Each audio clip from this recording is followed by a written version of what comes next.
నమస్కారం BDS news తెలుగుకి సుస్వాగతం। माता की मंच पर उपस्थित मुख्यमंत्री श्रीमान येदियुरप्पा जी, मेरे मित्र और केंद्रीय परिषद में मेरे मंत्री परिषद में मेरे साथी श्रीमान प्रहलाद जोशी जी, हमारे प्रदेश अध्यक्ष नलिन कुमार कटील जी, उप मुख्यमंत्री गोविंद करजोल जी, कर्नाटक के मंत्री जगदीश शेट्टर जी, सांसद श्रीमान सिद्धेश्वर जी, गृह मंत्री कर्नाटक बसवराज बोम्बाई जी, श्री शिवराम हेब्बार जी, यहाँ के लोकप्रिय सांसद पीसी गद्दीगौड़ जी, आज जिनके कार्यक्रम में मैं आप लोगों को मिलने के लिए आया हूं, ऐसे आज के कार्यक्रम के उत्सव मूर्ति श्री मुकेश निरानी जी,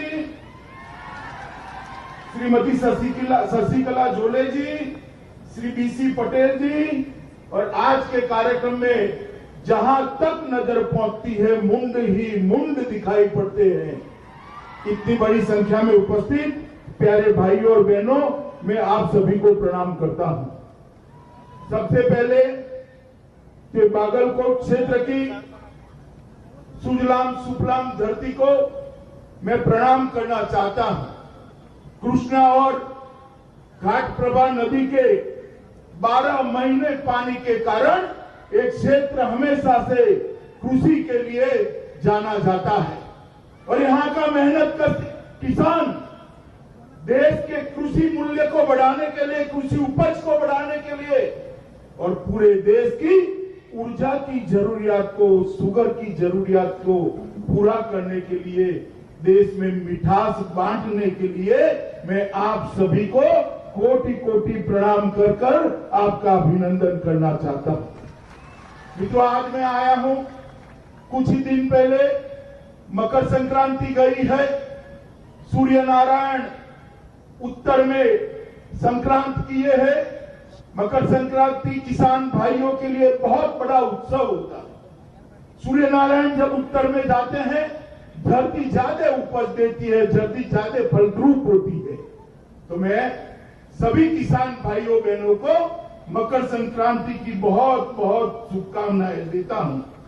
मित्रों, आज ढेर सारे प्रोजेक्ट का यहां पर शिलान्यास हुआ है। कहीं पर कोई शुगर मिल का एक्सपांशन हुआ है, आयुर्वेदिक मेडिकल कॉलेज का शिलान्यास हुआ है, विजय कोऑपरेटिव बैंक की 75वीं ब्रांच का उद्घाटन हुआ है, कहीं इथेनॉल बनाने की क्षमता में बढ़ोतरी की गई है। अनेक प्रकार के प्रकल्प निरानी ग्रुप ऑफ इंडस्ट्री ने आज यहाँ पर शुरू किए हैं।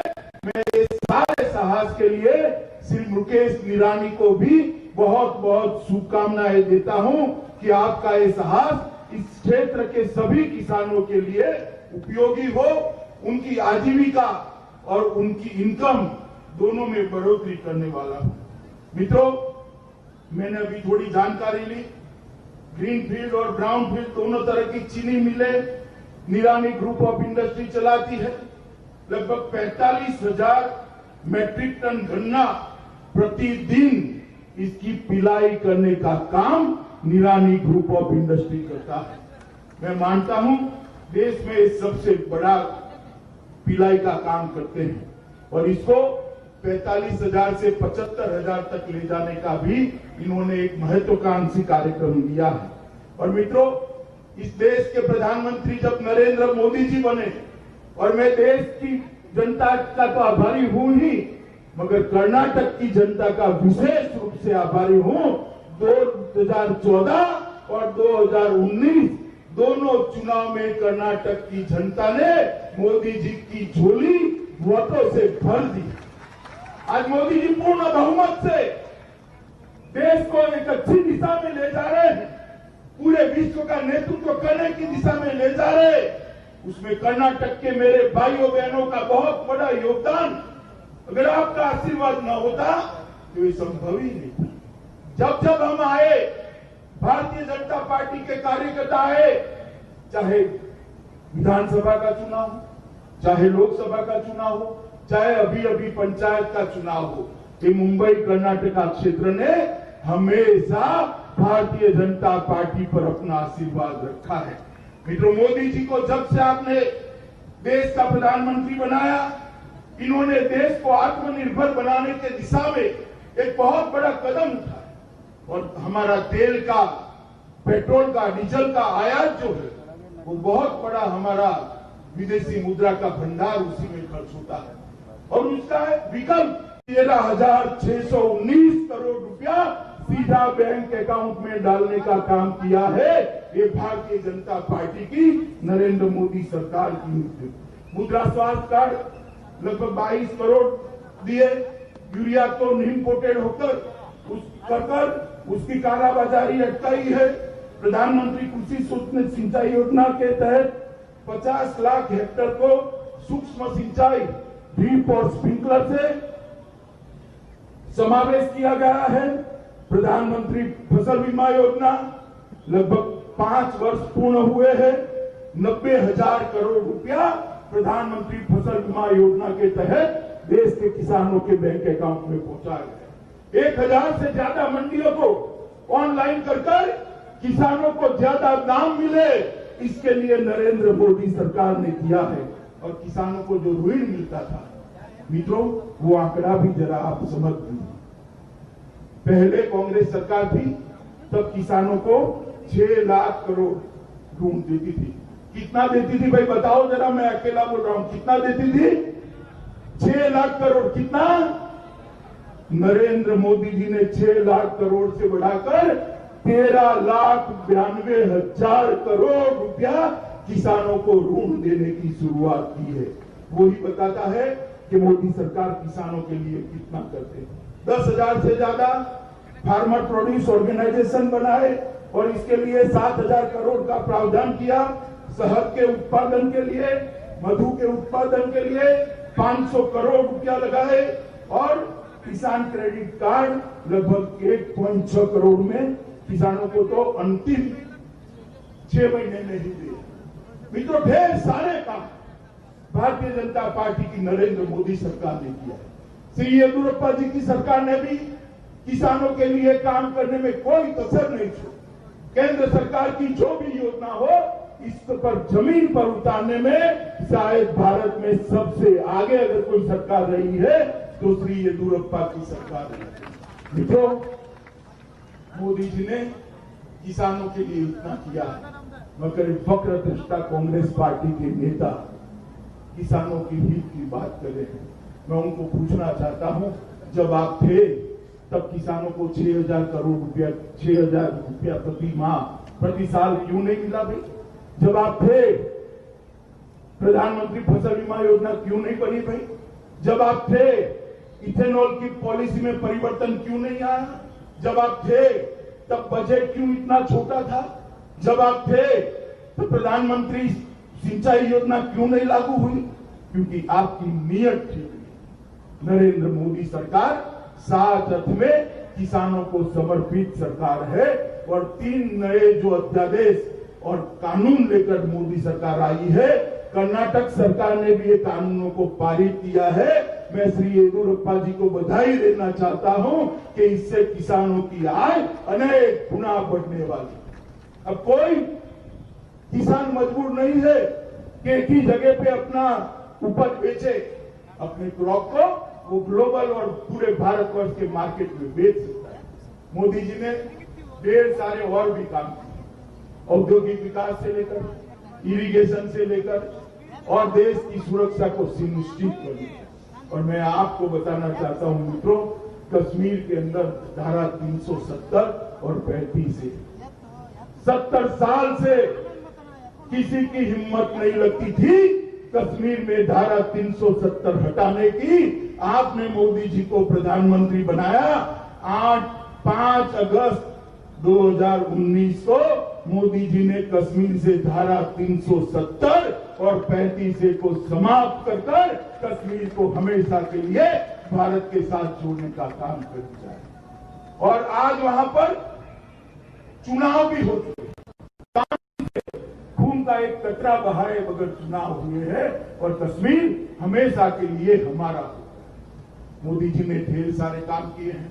मैं आज बागलकोट की पावन धरती पर आप लोगों के बीच में आया हूं, तब मैं भाई मुकेश निरानी को तो शुभकामनाएं देता भी हूं, मगर आप सबसे ये भी कहने आया हूं कि आपका आशीर्वाद भारतीय जनता पार्टी पर, हमारे नेता और देश के प्रधानमंत्री नरेंद्र मोदी पर जिस प्रकार से बना है उसी प्रकार का बना रहे और मोदी जी के नेतृत्व में हम आत्मनिर्भर भारत की रचना करने की दिशा में आगे बढ़े।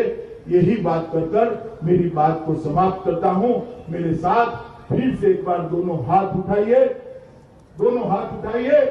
और आत्मनिर्भर भारत के निर्णय का संकल्प का मुख्य दीजिए और प्रचंड आवाज से बोलिए, भारत माता की, भारत माता की, भारत माता की, वंदे वंदे।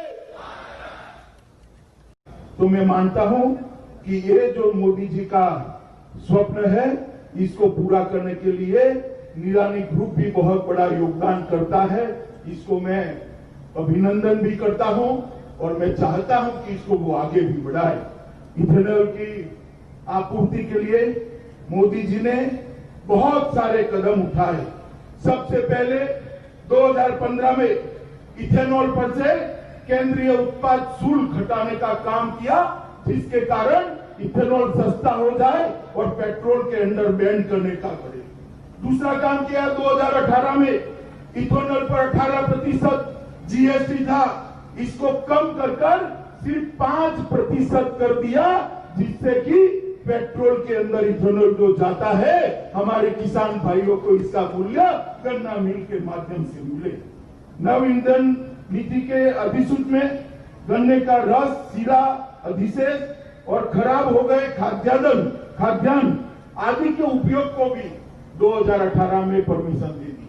सीधा गन्ने से इथेनॉल बन सकता है, शुगर बनाकर भी इथेनॉल बन सकता है, गुड़ बनाकर भी इथेनॉल बन सकता है और सड़ा हुआ खाद्यान्न जो फेंक देते थे उससे भी इथेनॉल बनाने का परमिशन 2018 में दे दिया। मित्रों, मोदी जी ने एक लक्ष्य रखा है, 2022 तक 10% ब्लेंडिंग का लक्ष्य पूरा करना। जब मोदी सरकार आई 2014 में, तब 1.58% ब्लेंडिंग होता था, सिर्फ 1.58%, और मोदी सरकार ने 2022 में 10% तक पेट्रोल और डीजल के अंदर ब्लेंडिंग की नीति बनाई है और 2025 तक इसको 20% पर ले जाएंगे। मित्रों, मैं आप सबको बताना चाहता हूं, आप गन्ना उगाते हो, अब तक के जो 10% और 20% इथेनॉल जाएगा, पहले वो पैसा पेट्रोल का गल्फ कंट्रीज को हम भेजते थे, आज वो पैसा किसान भाइयों के बैंक अकाउंट के अंदर जमा होने की शुरुआत होगी। ये बहुत बड़ी बात है। मित्रों, एफसीआई के पास जो उपलब्ध मक्का था, चावल था, उसको भी अब इथेनॉल की पॉलिसी में शामिल कर लिया गया है और इस नीति के कारण बहुत बड़ा फायदा किसान भाइयों को होने वाला है। किसानों को बेहतर मूल्य भी मिलेगा और किसानों को समय पर भुगतान भी मिलेगा। कच्चे तेल के आयात की बिल को हम कटौती कर सकेंगे, ग्रामीण क्षेत्र में रोजगार भी बढ़ेगा और वायु प्रदूषण भी सरकार ने करा है और इसको 400 तक पहुंचाकर 2022 तक हम 10% का फायदा लेंगे। मित्रों, इथेनॉल के बारे में ढेर सारी और भी रियायतें भारत सरकार ने दी है, मगर मैं आज किसान भाइयों के बीच में मैं इतना कहना चाहता हूं भाइयों कि नरेंद्र मोदी सरकार इसकी सबसे बड़ी कोई प्रायोरिटी है, प्राथमिकता है, तो मेरे किसान भाइयों की आय को 2 गुना करना, ये नरेंद्र मोदी सरकार की प्राथमिकता है। ये कांग्रेस वाले जब मोदी जी कहते थे हम किसानों की आय को 2 गुना करेंगे, हंसते थे हम पर। मैं उनको बताना चाहता हूं कि जब आप सत्ता में थे 2013-14 के बजट में कृषि बजट आपका 21,933 करोड़ था, सिर्फ 21,933 करोड़ रुपया। और 2020-21 में मोदी जी ने 21,000 से बढ़ाकर 1,34,399 करोड़ रुपया कृषि के और कृषक का बजट को किया है। 21,000 कहां और कहां 1,34,000 करोड़। और न्यूनतम समर्थन मूल्य में भी चाहे मक्का हो, चाहे गेहूं हो, चाहे चावल हो, चाहे दलहन हो, चाहे तिलहन हो, हर प्रकार के एमएसपी के अंदर बढ़ोतरी कर 150% तक किसान को मिले, जितना खर्चा है उससे 50% मुनाफा मिले, ये भी हमने किया है। मित्रों, प्रधानमंत्री किसान सम्मान निधि मोदी जी लेकर आए। लगभग 6,000 रुपया हर किसान के बैंक अकाउंट में सीधा जाता है, कोई बिचौलिया बीच नहीं। मित्रों, 25 दिसंबर तक 9 करोड़ से ज्यादा किसानों के बैंक अकाउंट में 1,13,619 करोड़ रुपया सीधा बैंक अकाउंट में डालने का काम ये भारतीय जनता पार्टी की सरकार। मैं कांग्रेसी मित्रों को बताना चाहता हूं कि आपका तो बजट, कुल बजट ही 21,000 करोड़ था। हमने बजट के अलावे 1,13,619 करोड़ रुपया सीधा बैंक अकाउंट में डालने का काम किया है। ये भारतीय जनता पार्टी की, नरेंद्र मोदी सरकार की नीति। मुद्रा स्वास्थ्य कार्ड लगभग 22 करोड़ दिए, यूरिया तो इंपोर्टेड होकर ఇంతటితో ఈ వార్తలు సమాప్తం. నమస్కారం.